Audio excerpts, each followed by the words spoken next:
Morning, everybody. It's been a while since I've been doing a video. Reason it's taken so long to do videos is purely because I've been up to my eyeballs with hassle and crap about the business. So if you guys don't know me, my name's Alan Castle, or Big Al. I've ran this business now for 2 years on eBay, onbuy and Amazon. We run the Battery Shop Limited. We have a domain called thebattery.shop. And this is a video more or less about what I do in regard to my store. Now, so we have recently been going through a lot of high demand, and our business has grown exponentially, both on Shopify and Amazon. We've extended our business to Amazon. So eBay has become more or less the minor in what we do. Amazon is the biggest, and sadly we lost a member of staff, another one. We don't seem to keep them in this job. It must be me, I don't know. But anyway, so I'm updating you in regard to what we do, and I'm going to show you around what we do. There's a lot of people come to me and ask me questions about, do you, or would you prefer to use Amazon or eBay, or what is your preference? Now, as far as I'm concerned, they're all not my preference. If I had a choice, I would just do it from the website, the battery.shop. And the reason being is because there is a phenomenal amount of nonsense that comes with all of the platforms, and they come in their own different guises of service and aftercare. Amazon seem to have a lot less needy people when it comes to support. And there's a lot less scamming with Amazon, but there's still scamming. With eBay, there's a phenomenal amount of just people who are constantly trying to rip off the sellers, and Amazon or eBay don't seem to give a fiddlers. And so as far as I'm concerned, neither platform care about the seller. They're only interested in making sure that we have the most competitive prices. We do it at the quickest time, and we do it for the least of profit, and that's as simple as that. Whereas with my Shopify site, and that's the battery.shop, I tend to call my own shots with my own service. And if a customer tells me that I'm unhappy or they're unhappy, we try and serve them. But if their demands are too high, like eBay and Amazon, then we just let go. We don't even bother dealing with them, to be honest with you. Ultimately, they're all needed. So I still always have to work my customers. I am trying to keep my customers and the good ones moved over to the battery shop from eBay and Amazon. So whenever a customer comes back to me, I tend to offer them discounted prices in order to come over to me, so that I can deal with them on a more personal level. And I kind of know my customers, and the good ones seem to be the ones I want. If you see me moving around a lot, it's because I'm tidying up.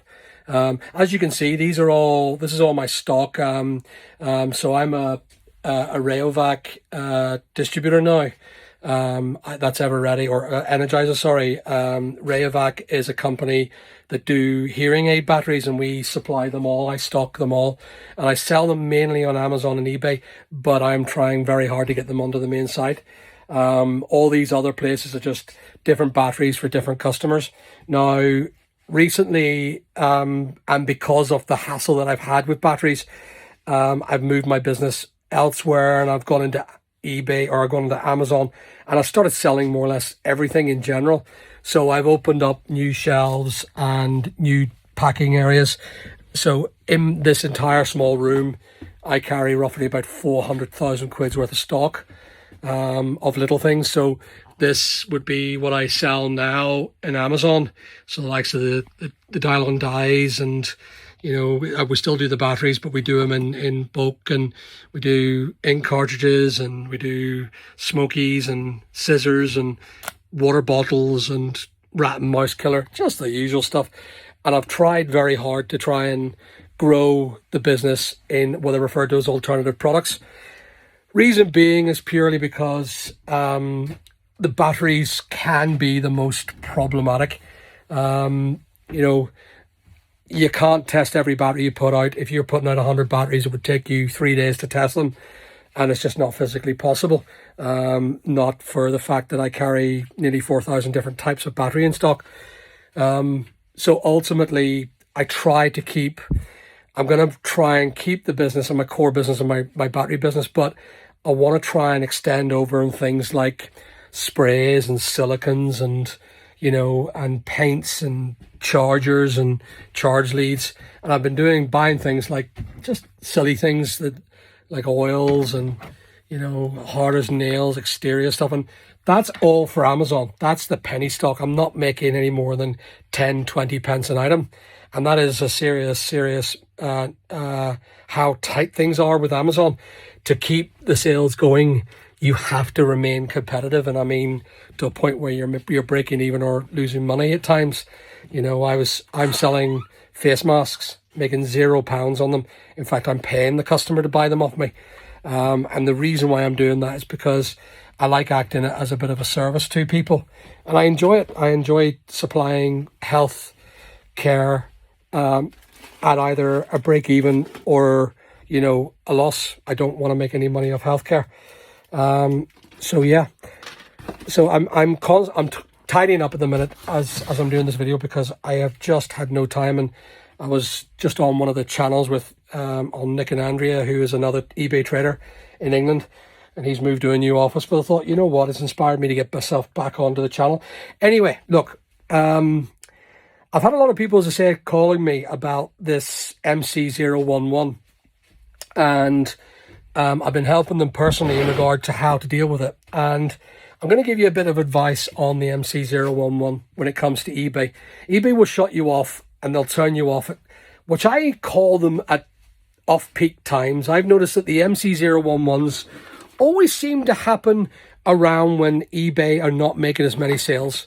I genuinely believe that it's a way of trying to shorten the process of realizing that the big traders are not getting as much business, so they knock people off at the lower end of the market, and they kill their business for a period of time while eBay is recovering from the small loss period. And I believe it's to do with peak off peak.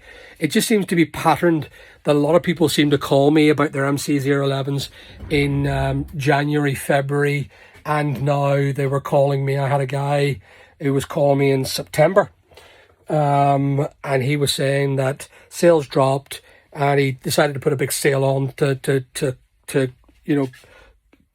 contradict the sales drop, and sales went mad for a period of time, and he was knocked off. And he was knocked off purely because he was doing so well, and they held his money and caused all sorts of problems for the lad. And they could have bankrupted him, because he depends on cash flow. He does. We all as traders need cash flow. We need money coming in so we can buy stock, pay the bills, and we bank on the money that we know that we've earned. So when eBay keep the money for a week or 2 weeks or whatever it is, a month, we know we have that. That's our money. We've deserved it. But eBay will keep it sometimes unconditionally. They won't even consider having a conversation with you. They're failing to see the stuff that they need to see. So my advice to this guy was, get everything done. Keep on adding to eBay's requirements. Give them. If they say they want records, just give them everything they can. Give them a pile of information. Give them everything they possibly can get.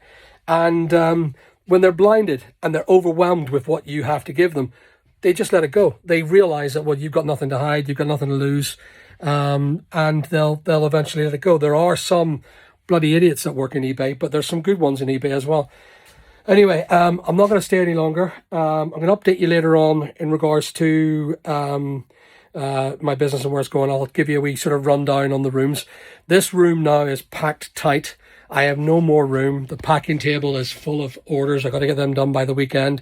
Of course, the Royal Mail strikes of 2022, they're causing all sorts of jip.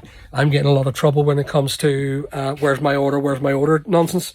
And I just can't give them customers any more than, listen, we can only do so much. We can only post it. We can't deliver it to your hand. Although the customers sometimes expect that. But anyway, listen, call me back or send a text or tell me what you think of me.